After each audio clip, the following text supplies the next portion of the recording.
போட்டி தேர்வு பிடிக்கும் மாணவர்களுக்கு வணக்கம். நம்ம அந்த TNPSC group 4 syllabus and syllabus decoding and previous year question பார்த்துட்டு இருக்கிறோம். அதில் பார்த்தீங்கன்னா நம்ம இன்றைக்கி பார்க்குறது யூனிட் 7ல் ஐஎன்எம் பார்க்க போகிறோம். லாஸ்ட் டைம் பார்த்தீங்கன்னா ஐஎன்எம்மில் தான் 5 கொஸ்டின் கேட்டிருக்காங்க. ரொம்ப ஈஸியஸ்ட்டான ஒரு சிலபஸ் இது. இப்போ ஐஎன்எம்ங்கிறது நமக்கு இப்போ பெரும்பாலும் பார்த்தீங்கன்னா 10th 12th 8th கொஞ்சம் கவர் ஆகும். அதுதான் ஐஎன்எம். அதில் கரெக்டாக சிலபஸ் படி பார்த்தீங்கன்னா ஒரு 5 யூனிட் தான் கொடுத்துருக்காங்க. சிலபஸ் படி பார்க்கும்போது ஒரு ஈஸியாக இதை கவர் பண்ணிங்கன்னா கனிமுருகன் சார் வீடியோ வந்து பக்காவாக எடுத்துருப்பாரு இந்த ஐஎன்எம்க்கு. ஒரு வட்டம் பார்த்துட்டு நீங்கள் உட்காந்து உங்கள் பாட்டில் புக்கை திரும்ப படிக்கணும். ஸ்கூல் புக்கு தான் கம்ப்ளீட்டாக நம்ம ஸ்கூல் புக்கில் தான் கேட்க போகிறாங்க. இப்போ கண்டிப்பாக நம்ம வந்து அதை கவர் பண்ணுறோம். அதில் பார்த்தீங்கன்னா லாஸ்ட் இயர் கொஸ்டின் 2022 பழைய கொஸ்டின் வந்து ரொம்ப இம்பார்ட்டன்ட். நான் அடிக்கடி சொல்லிகிட்டே இருக்கேன். ஏன்னா அது அவ்வளோ இம்பார்ட்டன்ட். பழைய கொஸ்டினுக்கு ஆன்சர் மட்டும் படிக்கக்கூடாது. மீதி 3 ஆப்ஷன் வந்து என்னங்கன்னா இன்னொரு கொஸ்டினுக்கு கீ. அப்போ அதையும் சேர்த்து ஏன் எதுக்குன்னு சொல்லிட்டு படிக்கணும். பழைய கொஸ்டின் ப்ரீவியஸ் இயர் கொஸ்டின் ஒரு ஏரியாவை படிக்க போகிறீங்கன்னா முதல்ல ப்ரீவியஸ் சிலபஸ் நல்லா மனப்பாடம் பண்ணிட்டு ப்ரீவியஸ் இயர் கொஸ்டினை பார்த்துட்டு அதுக்கப்புறம் தான் படிக்க ஆரம்பிக்கணும். அப்போ ரொம்ப இம்பார்ட்டன்ட். அதனால் பழைய கொஸ்டினுக்கு ரொம்ப இம்பார்ட்டன்ட். இப்போ நடந்த லாஸ்ட்டு 2020 நடந்த கொஸ்டினில் பார்த்தீங்கன்னா சயின்ஸ்லேருந்து 10 கொஸ்டின் கேட்டிருக்காங்க. இயற்பியலில் 3, வேதியியலில் 3, பயாலஜியில் 3, என்விரான்மெண்ட்டில் 1 கேட்டிருக்காங்க. கரண்ட் அஃபேர்ஸில் யூனிட் 2ல் 2 கேட்டிருக்காங்க. யூனிட் 3 ஜாகிரபியில் 6 கேட்டிருக்காங்க. ஹிஸ்ட்ரியில் யூனிட் 4ல் கேட்டிருக்காங்க. இது யூனிட் 5 பாலிட்டியில் 12 கொஸ்டின், எக்கனாமியில் 9 கொஸ்டின், இன்றைக்கி பார்க்குற ஐஎன்எம் 5 கொஸ்டின், நாளைக்கு தமிழ் சொசைட்டி பார்ப்போம் 14 கொஸ்டின், டெவலப்மெண்ட் அட்மினிஸ்ட்ரேஷன் வந்து 5 கொஸ்டின், மேக்ஸ் 25 கொஸ்டின். நீங்கள் ஒரு 4 மணி நேரம் ஒரு நாளைக்கு படிக்கணும் முடிவு பண்ணிட்டீங்கன்னா அதில் 50% ஆஃப் த டைம் வந்து மேக்ஸ் தான் படிக்கணும். அதில் மாற்றுக்கிறதே கிடையாது. திரும்ப மேக்ஸ் படிக்கணும். எஸ்சிஆர்டி புக்கு வாங்கி எஸ்சிஆர்டி கணக்கு முடிச்சிருங்க. அதுலேயுமே பழைய கொஸ்டின் என்னென்ன கேட்டிருக்கான். ஏன்னா பழைய கொஸ்டின்ங்கிறது நமக்கு வந்து நம்ம எங்கே மிஸ்டேக் விடுவோமோ அதை தான் அவங்க கொஸ்டினாக செட் பண்ணுவாங்க. டிஎன்பிஎஸ்சி ஆரம்பித்து இது வரைக்கும் கேட்காத கேள்வி எதுவுமே இனிமேல் இருக்க போகிறது கிடையாது. காந்தியை பற்றி என்னங்க கேட்டிருப்பாங்க, எல்லாமே கேட்டு முடிச்சிருப்பாங்க. ஆனால் நம்ம கேட்கக்கூடிய ஸ்டைல் மாறும். டேரெக்டாக கேட்ட கொஸ்டினை பொறுத்துக்களை கேட்கலாம், இல்லை அசிஸ்டன்ட் ரீசனில் கேட்கலாம், ஏதோ ஒரு வகையில் கேட்பாங்க. அதனால் பழைய கொஸ்டின் மாதிரி ஒரு தாரக மந்திரம் எதுவுமே கிடையாது. பழைய கொஸ்டின் வந்து ரொம்ப முக்கியம். அதனால் பழைய கொஸ்டின் நல்லா படிக்கணும். இப்போ மேக்ஸுக்கும் அதே மாதிரி தான். இப்போ நம்ம சிலபஸை பார்க்கும்போது பார்த்திங்கன்னா கரெக்டாக பார்த்திங்கன்னா ஒரு 5 யூனிட்டாக பிரிக்கலாம். இதில் ப்ளூ கலராக கொடுத்தது போன எக்ஸாமில் கேட்டது. இப்போ போன எக்ஸாமில் கேட்டது நேஷனல் ரெனைசன்ஸ் தேசிய மறுமலர்ச்சியிலேருந்து ஒரு கொஸ்டின், பகத்சிங்லேருந்து ஒரு கொஸ்டின், பாரதியார்லேருந்து ஒரு கொஸ்டின், வேவூசிலேருந்து ஒரு question, different mode of education of the Tamil Nadu அதுலேருந்து ஒரு கொஸ்டின். இப்போ இது பார்த்தீங்கன்னா நார்மலாக பார்த்தீங்கன்னா தேசிய மறுமலர்ச்சி இது ஒரு பார்ட்னு வச்சுக்கலாம், பார்ட் 1ன்னு வச்சுக்கலாம். தேசிய மறுமலர்ச்சி நம்மளுடைய தேசியம் எப்படி மறுமலர்ச்சி ஆச்சு, இந்தியான்னு ஒரு இணையறைக்கை காரணம் யாருன்னா பிரிட்டிஷ் தான். பிரிட்டிஷ் வரப்போய் தான் நமக்கு தேசியங்கிற ஒரு கான்செப்டே நமக்கு வருது. அப்போ பிரிட்டிஷ் தான் நம்ம இந்தியா மேப்பை உருவாக்குனது. ஆக்சுவலி இந்தியா மேப்பை உருவாக்குனது ஃபஸ்ட்டு வந்து அசோகர்பாங்க, 2வது அவுரங்கசீப்பாங்க, கடைசியாக உருவாக்கி கொடுத்தது யாருன்னா நமக்கு வந்து பிரிட்டிஷ் தான். அப்போ அவங்களுக்கு அந்த மறுமலர்ச்சி எப்படி உருவாகுது அதை ஃபுல்லாக பார்க்குறோம். அடுத்தது பார்த்திங்கன்னா 2வது யூனிட் பார்த்திங்கன்னா early uprising against British rule. British ரூலுக்கு ஆரம்ப கால புரட்சி, இந்த மலைவாழ் மக்கள் போராடினது, பாளையக்காரர் மக்கள் போராடினது, அதை எல்லாத்தையும் படிப்போம். இது 2வது யூனிட்டாக எடுத்துக்கலாம். அடுத்தது பார்த்திங்கன்னா தனி யூனிட்டு ஐஎன்சி 3 இந்திய தேசிய காங்கிரஸ் எப்படி ஆரம்பித்தாங்க, ஏன் ஆரம்பித்தாங்க, அந்த இந்திய தேசிய காங்கிரஸுடைய போராட்டம் எப்படி இருந்துச்சு, ஒவ்வொரு மாநாடையும் எடுத்து படிக்க போகிறோம். அது போன தடவை கேட்பாங்க. அப்போ 3 ஃபஸ்ட்டு தேசிய மறுமலர்ச்சி, ஏர்லி அப்ரைசிங் ஆரம்பகால கிளர்ச்சிகள், அப்புறம் இந்திய தேசிய காங்கிரஸு, எமர்ஜென்ஸ் ஆஃப் லீடர், அதாவது பர்டிகுலராக பேர் கொடுத்துட்டான். டாக்டர் அம்பேத்கர், பகத்சிங், பாரதியார், வஉசி, தந்தை பெரியார், ஜவஹர்லால் நேரு, ரவீந்திரநாத் தாகூர், காமராஜர், மகாத்மா காந்தி, மௌலானா அபுல் கலாம் ஆசாத்து, ராஜாஜி, சுபாஷ் சந்திர போஸ், முத்துலட்சுமி அம்மையார், Moovalur Ramamirtham, other national leader. அதான் சிக்கல். அதர்னு சொல்லும்போது ஸ்கூல் புக்கில் எங்கெல்லாம் மற்ற நேஷ்னல் லீடர் இருக்காங்களோ அவங்களையும் சேர்த்து படிக்கணும். அப்போ இது வந்து நம்ம 4வது பாயிண்ட்டுன்னு வச்சுக்கலாம். 5வது பாயிண்ட் என்ன கொடுக்காம பாருங்க, different mode of agitation Tamil Nadu.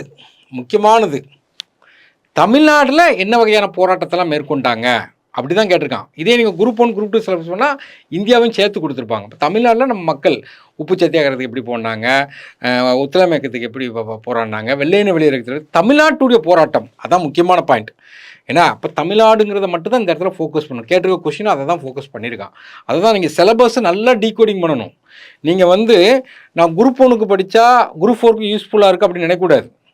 இப்போ வெஜிடேரியன் நான் வெஜிடேரியன் இருக்குது. ஒரு மட்டன் பிரியாணி கொடுத்துட்டு வெஜிடேரியனாக இருக்கிறவனுக்கு கறியை மட்டும் எடுத்து வச்சு நீங்கள் சாப்பிடுங்கன்னு சொன்னால் அது வெஜிடேரியன் ஆகாது. குரூப் 4க்கு படிக்கணும், குரூப் 4க்கு ஏற்ற மாதிரி தான் படிக்கணும். இப்போ குரூப் 4 சிலபஸ் தான் நீங்கள் நல்லா டீகோடிங் பண்ணணும். அப்போ நமக்கு வந்து ஃபஸ்ட்டு மொத்தம் 5 யூனிட் இருக்குன்னு சொல்லி பார்த்தோம்னா அதில் முதலில் பார்த்தீங்கன்னா தேசிய மறுமலர்ச்சி. இதுக்கு வந்து 10th புக்கில் லெசன் 5, 10, 11th புக்கில் லெசன் 19, 12th புக்கில் லெசன் 1 and 2 இது எல்லாமே இதில் கவர் ஆகக்கூடியது. அப்போ நம்ம என்ன பார்க்கணும்னா தேசிய மறுமலர்ச்சி early reform movement in Bengal. பெங்காலில் தான் பார்த்தீங்கன்னா நமக்கு ஆரிய சமாஜ் ஆரம்பிப்பாங்க. ஆரிய சமாஜ் இல்லை சாரி பிரம்மஞான சபை. அப்போ அந்த இடத்துல தான் ஒரு ஒரு ஒரு போராட்டம் உருவாகுது, மறுமலர்ச்சி உருவாகுது. ஆரிய சமாஜ் மும்பை. அப்புறம் பார்த்தீங்கன்னா ஹிந்து சுத்தி இயக்கம் ஆரம்பிப்பாங்க, என்ன பேக் டு வேதாஸ்னு. அப்புறம் கான்ட்ரிபியூஷன் ஆஃப் அன்னி பெசன்ட், இதை வச்சுனா கொஸ்டின் கேட்டுகிட்டே இருப்பாங்க. அன்னி பெசன்ட்டுடைய கான்ட்ரிபியூஷன் இருக்குது. ஆன்டி காஸ்ட் மூவ்மெண்ட்டு, அப்புறம் Islamic movement, Parsi movement, seekh movement, இதெல்லாம் வந்து ஆரம்ப காலத்தில் தேசிய மறுமலர்ச்சி காரணமான இயக்க மூவ்மெண்ட்டு. அப்புறம் பார்த்தீங்கன்னா இது வந்து இந்தியா லெவலில் பார்க்குறோம். தமிழ்நாட்டில் லெவலில் பார்க்கும்போது சோசியல் ரிஃபார்ம் ஆஃப் தமிழ்நாடு. தமிழ்நாட்டில் என்னென்ன சோசியல் ரிஃபார்ம் மேற்கொண்டாங்க, வள்ளலாருடைய மூவ்மெண்ட் என்ன, இந்த வருஷம் அது கேட்பாங்க. ஏன்னா அவருக்கு 200 வருஷம் முடிஞ்சிருக்கு.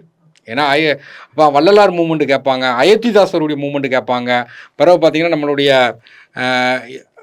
வைகுண்டரை பற்றி கேட்பாங்க. இதெல்லாம் பார்த்தீங்கன்னா 10th 12th புக்கில் அழகாக கொடுத்துருக்காங்க. Christian missionary. அப்போ நம்ம தேசிய மறுமலர்ச்சி வர்றதுக்கு கிறிஸ்டியன் மிஷினரி பங்கு என்ன, இந்த இதில் இந்த கொஸ்டின்லேயும் ஒரு கேட்டிருக்காங்க. அப்போ நமக்கு வந்து கிறிஸ்டியன் மிஷினரியுடைய பங்கு என்ன இருக்குதுன்னு கேட்பாங்க. அடுத்தது ரைஸ் ஆஃப் தேசியவாதம். இந்தியாவில் தேசியவாதம் எப்படி ரைஸ் ஆச்சு, முக்கியமான கொஸ்டின். இது எல்லாமே ஸ்கூல் புக்கில் உள்ள கண்டென்ட் தான். அப்புறம் implication of the new land tenure, zamindar system, mahalwari system, ryotwari system, இதெல்லாம் நம்மளை வந்து தேசியவாதத்துக்கு இழுத்து கொண்டு போச்சு. எல்லாத்துக்கும் ஒற்றுமையாக பிரிட்டிஷ்க்கு அகேன்ஸ்டாக போராட வச்சிச்சு. அப்புறம் வெஸ்டர்ன் எஜுகேஷன் முக்கியமானது. நம்ம ஆட்கள் வந்து மேற்கத்திய கல்வியை கற்கிறாங்க. அப்போ அங்கெல்லாம் என்ன மாதிரி சுதந்திரமாக இருக்காங்கன்னு பார்க்குறாங்க. அதே சுதந்திரம் இந்தியாவுக்கு வேணும்னு சொல்லி போராடுறாங்க. அப்போ வெஸ்டர்ன் எஜுகேஷனுடைய தாட் வந்து மிக முக்கியமான தாட்டு. அடுத்தது பார்த்திங்கன்னா பெர்த் ஆஃப் இந்தியன் அசோசியேஷன், இந்த பூனா சேவக சங்கம், மெட்ராஸ் மகாஜானா சங்கம், மெட்ராஸ் நேட்டிவ் அசோசியேஷன், அந்த மாதிரி சின்ன சின்ன அசோசியேஷன்லாம் நிறைய உருவாகுது. அப்போ இது எல்லாத்தையும் நம்ம கவர் பண்ணுறோம். இல்லை சின்ன சின்ன சாப்டர் தான் இது எல்லாமே. அடுத்தது பார்த்திங்கன்னா early uprising against British rule, ஆரம்ப கால கிளர்ச்சி, பிரிட்டிஷ்க்கு எதிரான ஆரம்ப கால கிளர்ச்சி. இதில் மெயினாக பார்த்திங்கன்னா மலைவாழ் மக்களுடைய போராட்டம் தான் மெயின். இதில் நம்ம 2 பார்ட்டாக பிரிக்கிறோம். தமிழ்நாட்டில் என்ன மாதிரி ஆரம்ப கால கிளர்ச்சி இருந்துச்சு, இந்தியா லெவலில் ஆரம்ப கால கிளர்ச்சி எப்படி இருந்துன்னு சொல்லி பார்க்குறோம். இப்போ தமிழ்நாடை பொறுத்த வரைக்கும் பார்த்திங்கன்னா பாளையக்காரர்களுக்கு கிளர்ச்சி எப்படி இருக்குதுன்னு சொல்லி பார்க்குறோம். பூலித்தேவருடைய கிளர்ச்சி, வேலு நாச்சியார், கட்டபொம்மன் வீரபாண்டிய கட்டபொம்மன்லாம் கொஸ்டின் கேட்டுகிட்டே இருப்பாங்க. மருது பிரதர்ஸு, தீரன் சின்னமலை, வெள்ளூர் ரிவோல்ட்டு 1806, இதெல்லாம் வந்து தமிழ்நாட்டில் உள்ள கிளர்ச்சிகள். இதே இந்தியாவில் வருவாங்க ட்ரைபுல், சாந்தல் மக்கள் எப்படி போடுறாங்க, கோன்ஸ் மக்கள் எப்படி போடுறாங்க, இதெல்லாம் வந்து இப்போ லெசனில் முக்கியத்துவம் கொடுக்குறாங்க. கவர்மெண்ட்டும் இப்போ அதிகமாக அதுக்கு முக்கியத்துவம் கொடுக்குறாங்க. ட்ரைபலுடைய அப்ரைசிங், அவங்களுடைய கிளர்ச்சி எப்படி உருவாகுது. பிறகு பார்த்தீங்கன்னா 1857 ரிவோல்ட்டு, இண்டியா ரிவோல்ட்டு 1855 to 60 வரைக்கும் பார்த்தீங்கன்னா அந்த இண்டிகோ பிளான்ட்டை வளர்க்க சொல்லி பிரிட்டிஷரை கட்டாயப்படுத்தும், அதுக்கு எதிரான கிளர்ச்சிகள். டெக்கான் கலவரம், அப்புறம் battle of Plassey, battle of Buxar, Carnatic war, Mysore war, Anglo Maratha war, இது எல்லாமே பார்த்தீங்கன்னா அந்த ஆரம்ப கால கிளர்ச்சியில் இது எல்லாமே ஸ்கூல் புக்கில் உள்ளதை நம்ம கவர் பண்ணுறோம். இது எங்கே கவர் ஆகுதுன்னா 10th புக்கில் லெசன் 6, 7 கவர் ஆகுது. 8th புக்கில் லெசன் 2, 3, 4, 11th பார்த்தீங்கன்னா லெசன் 16, 18 வந்து என்னது கவர் பண்ணுறாங்க. இப்போ நம்ம ஸ்கூல் புக்கு ஹிஸ்ட்ரியை பொறுத்த வரைக்கும் ஸ்கூல் புக்கு நல்லாயிருக்கும், செம்மையாக இருக்கும் இந்த புக்கு. நம்ம இப்போ இருக்கிற சமச்சீர் புக்கு வந்து இப்போ இருக்கிற புக்கு வந்து வேறு லெவல் புக்கு. அதனால் ஹிஸ்ட்ரி நீங்கள் அழுத்தமாக படிச்சிட்டாவே போதும். ஐஎன்எம்ங்கிறது முக்கியமானது. நான் ஏற்கனவே கூட சொல்லியிருக்கேன், வரலாறுங்கிறது அதிக கொஸ்டின் கேட்காங்க. நமக்கு 3 யூனிட் கவர் ஆகுது. இப்போ unit 7 INM, unit 4 history, unit 8 இருக்குது தமிழ்நாடு ஹிஸ்ட்ரி. அதில் முதல்ல நீங்கள் படிக்கிறது ஐஎன்எம், 2வது தான் India history and culture of India படிக்கிறோம், 3வது தான் என்ன யூனிட் 8 கொண்டு படிக்கும். மொத்தத்தில் நமக்கு ஒரு கிட்டத்தட்ட பார்த்தீங்கன்னா யூனிட் ஹிஸ்ட்ரியில் 10 மார்க் கேட்கான், இதில் ஒரு 5 கேட்கான், யூனிட் 14 ஒரு கேட்கான், மொத்தம் 29 கொஸ்டின் கேட்குறாங்க. அப்போ வரலாறுங்கிறது இம்பார்ட்டன்ட், முதல்ல நீங்கள் படிக்கணும் ஐஎன்எம் தான் படிக்கணும். இப்போ அடுத்தது பார்த்தீங்கன்னா இந்தியன் நேஷனல் காங்கிரஸ். இது அழகாக ஸ்கூல் புக்கில் பார்த்தீங்கன்னா ஒரு மேப்பு கொடுத்து அழகாக கொடுத்துருக்கான். இப்போ இங்கே எங்கே கவர் ஆகுதுன்னு கேட்டிங்கன்னா 12th ஹிஸ்ட்ரியில் லெசன் 1, 10th ஹிஸ்ட்ரியில் லெசன் 7, அவ்வளோதான். அப்போ இங்கே என்ன இது பண்ணணும் அப்படின்னு கேட்டிங்கன்னா இது முக்கியம், ரொம்ப இம்பார்ட்டன்ட் பாடம். அதாவது 1885 ஆரம்பிக்காங்க, சேஃப்டி வால்வு தியரின்னு சொல்லி தான் ஆரம்பிக்காங்க. இப்போ சேஃப்டி வால்வு தியரி யார் சொன்னான்னு கேட்பாங்க. சேஃப்டி வால்வ்னா அவனுக்கு ஒரு சேஃப்டி, பிரிட்டிஷ்காரனுக்கு ஒரு சேஃப்டி வால்வ். அப்போ சேஃப்டி வால்வ்னா என்ன கேட்டிங்கன்னா நம்ம குக்கரில் சேஃப்டி வால்வ் இருக்கும், ஓவர் ப்ரெஷர் ஆகிட்டுன்னு வச்சிங்கன்னா சேஃப்டி வந்து மேலே போயிடும். அந்த குக்கர் செதஞ்சு மேலே போயிடும். அது ஒரு சேஃப்டி. அதே மாதிரி தான் ப்ரெஷர், இந்திய மக்களுடைய ப்ரெஷரை கண்ட்ரோல் பண்ணுறதுக்கு ஒரு பலூனை ஊதிட்டே இருக்கும் டப்புன்னு வெடிச்சிடும். சின்ன ஓட்டை போட்டு விட்டிங்கன்னா ப்ரெஷரை குறைச்சிடலாம். அப்போ அவனுக்கு ஒரு சேஃப்டி வால்வு வேணும்னு சொல்லி தான் இந்த இந்திய தேசிய காங்கிரஸை ஆரம்பிக்கிறாங்க. அப்போ ஆரம்பிக்கும் பவுண்டரி ஏஓ கீம், அப்புறம் கான்ட்ரிபியூஷன் ஆஃப் இயர்லி, அதுக்கு முன்னுக்கூட்டியே சின்ன சின்ன அமைப்புகள் நிறையா இருக்குது நம்மகிட்ட. அப்புறம் நவராஜுடைய கான்ட்ரிபியூஷன், அவருடைய எக்கனாமிக் தியரி, ட்ரெயின் தியரி, அதை ஃபுல்லாக படிச்சுக்கிறோம். அப்புறம் பார்த்தீங்கன்னா பவுண்டேஷன் எப்படி போடுறாங்க, அப்புறம் காலனி ஆதிக்கத்துக்கு எதிராக என்னென்ன கிரிட்டிக்கெலாம் இருந்துச்சு, அப்புறம் இவங்களுடைய அப்ஜெக்ட், அவங்க நோக்கம் என்ன. இதில் பார்த்தீங்கன்னா மிதவாதி தீவிரவாதின்பாங்க. மிதவாதியுடைய இது PPP அப்படிம்பாங்க, ப்ரொட்டஸ்ட் ப்ரேயர், அதாவது அவங்க கெஞ்சுறது அல்லது சின்ன சின்ன போராட்டங்கள் தான் பண்ணுவாங்க. ஏன்னா அப்போ வந்து PPP அப்படிம்பாங்க. அப்புறம் அவங்களோட கான்ஃபரன்ஸ் ஃபுல்லாக படிச்சிடணும். 1885 எங்கே தொடங்கினாங்க, மும்பை, ஒவ்வொரு கான்ஃபரன்ஸும் தமிழக தலைவர் யார் இருந்தாங்க ஃபுல்லாக ஒரு கொஸ்டின் டிஃபால்ட்டாக விழுந்துடும். அப்போ இது வந்து சின்ன ஏரியா, ஒரே நாளில் படித்து முடிக்கக்கூடிய ஏரியா. அடுத்து எமர்ஜென்ஸ் ஆஃப் லீடர்ஸ், ஒரு தலைவரை பற்றி அப்படியே படிக்கிறோம். இப்போ டாக்டர் அம்பேத்கரை படிக்கிங்கன்னா அவரை பற்றி ஃபுல்லாக படிக்கும். அவர் புக்கு எழுதின புக்கெல்லாம் கேட்பாங்க, ஃபுல்லாக படிக்கிறோம். பகத்சிங், கிர்கிஸ்தான் ரிப்பப்ளிக் அசோசியேஷன் ஒன்று ஆரம்பிச்சிருப்பார், அந்த அவரை பற்றி ஃபுல்லாக படிக்கிறோம். அப்புறம் அந்த மத்திய இதில் குண்டை போடுறது அதெல்லாம் கொஸ்டின் கேட்டிருக்காங்க. பாரதியோட புக்கு, அவர் எந்தெந்த பத்திரிகை ஆசிரியராக இருந்தாலும் ஃபுல்லாக படிக்கணும். வஉசி சுதேசி இயக்கம் ஆரம்பிப்பார். ஜவஹர்லால் நேருடைய கோட்ஸு கேட்பாங்க. தாகூர், காமராஜர், ஒரு கேட்டிருக்காங்க, காமராஜர் எத்தனை வருஷம் சிஎம்மாக இருந்தாங்கன்னு கேட்டிருக்காங்க. மகாத்மா காந்தி ப்ரொட்டஸ்ட்டு, அதாவது உப்பு சத்திய, மொத்தத்தில் 3 இயக்கம் நல்லா படிச்சு வச்சுக்கணும். ஏன்னா நான் கோஆப்ரேஷன் மூவ்மெண்ட்டு, அடுத்தது பார்த்திங்கன்னா சட்ட மறுப்பு இயக்கம், வெள்ளையன வெளியேறு இயக்கம், அதை கேட்பாங்க, மூவ்மெண்ட் கேட்பாங்க. ஒரு எக்ஸாம்பிள் பார்த்தீங்கன்னா மௌலானா அபுல் கலாம் மாதத்தை வச்சு 3 கொஸ்டின் கேட்டிருக்கான். அல்கிலால் பத்திரிகையெல்லாம் கேட்டிருக்கான்.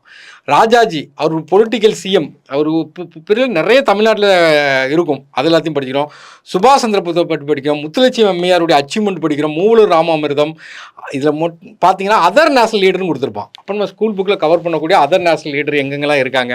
இப்போ முத்துராமலிங்கம் தவிர நிறைய பேர் அதர் நேஷனலில் யாரெல்லாம் பார்க்குறோமோ எல்லாத்தையுமே நம்ம எடுத்து கவர் பண்ணுறோம். நெக்ஸ்ட் பார்த்தீங்கன்னா different mode of agitation of Tamil Nadu and movement. அதில் முக்கியமாக கவனிக்கணும், தமிழ்நாடு தான் கேட்கான். தமிழ்நாட்டில் என்னென்ன போராட்டங்கள் இருந்தது, டிஃப்ரெண்ட் மோடு, என்னென்ன போராட்டங்கள் டிஃப்ரெண்ட்டாக பண்ணாங்க, அதுதான் தமிழ்நாடு தான் கேட்கான். 10th ஹிஸ்ட்ரியில் ஒரே ஒரு பாடம், லெசன் 9. அப்போ நான் வந்து நமக்கு அதில் கொடுக்குறான் ஏன்னா ஏர்லி நேஷனலிஸ்ட். ஆக்சுவலாக பார்த்தீங்கன்னா தமிழ்நாட்டிலேயே 1852 பார்த்தீங்கன்னா மெட்ராஸ் நேட்டிவ் அசோசியேஷன் சொல்லிட்டு கொண்டு வந்திருப்பாங்க. அதில் முத்துசாமியோட பங்கு, மாடரேட் பேஸில் பார்த்தீங்கன்னா முத்துசாமியோட பங்கு. சுதேசி மூமெண்ட்டுங்கிறது என்ன கேட்டிங்கன்னா வஉசி, பாரதியார், சுப்பிரமணிய சிவா அவங்களுடைய பங்கு எப்படி இருந்துன்னு பார்க்குறோம். தமிழ்நாட்டில் ரிவல்யூஷனரி புரட்சிக்கார இயக்கம் ஆக்சுவலாக பார்த்தீங்கன்னா வாஞ்சிநாதன், செண்பகராமன், நீலகண்ட பிரம்மச்சாரி, பாரத மாதா. ஆக்சுவலாக பார்த்தீங்கன்னா ஒரு எக்ஸாம்பிள் ஒரு இடம் கேசிருக்கான். தீவிரவாதங்கிறது வேறு, பயங்கரவாதங்கிறது வேறு. தீவிரவாதங்கிறது கொள்கையில் தீவிரமாக இருக்கிறது, பயங்கரவாதங்கிறது டெரரிஸ்ட் மாதிரி. அப்போ இந்த மாதிரி தமிழ்நாட்டில் என்னென்ன மூவ்மெண்ட் பண்ணாங்க, நான் ஒத்துழையாமை இயக்கம் தமிழ்நாட்டில் எப்படி இருந்தது, சைமன் கமிஷன் பாய்காட் பண்ணது தமிழ்நாட்டில் எப்படி இருந்தது, சட்ட மறுப்பு இயக்கம் தமிழ்நாட்டில் எப்படி இருந்தது, ஒரு காங்கிரஸ் மினிஸ்டர் தமிழ்நாட்டில் எப்படி இருந்தது, வெள்ளையன வெளியேறு இயக்கம் தமிழ்நாட்டில் எப்படி இருந்துச்சு, இது எல்லாமே அவங்க கேட்டிருக்கு. தமிழ்நாடு தான் கேட்டிருக்கான். 5 பாயிண்ட், அவ்வளோதான், முடிஞ்சு போச்சு.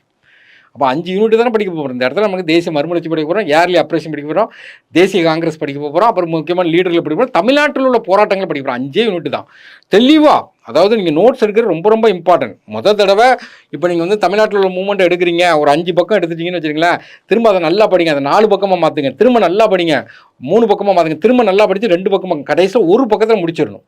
அப்போ நீங்கள் 5 பேப்பரில் இந்த ஃபுல்லாக நோட்ஸ் எடுத்துக்கிட்டீங்கன்னு வச்சுங்களேன், ரிவிஷன் விட்றதுக்கு நமக்கு ஈஸியாக இருக்கும். அப்போ ரிவிஷன் அதிக தடவை விடும்போது என்ன ஆகும், கான்ஃபிடன்ட் லெவல் ரைஸ் ஆகும். அப்போ ரொம்ப முக்கியம் இந்த இது.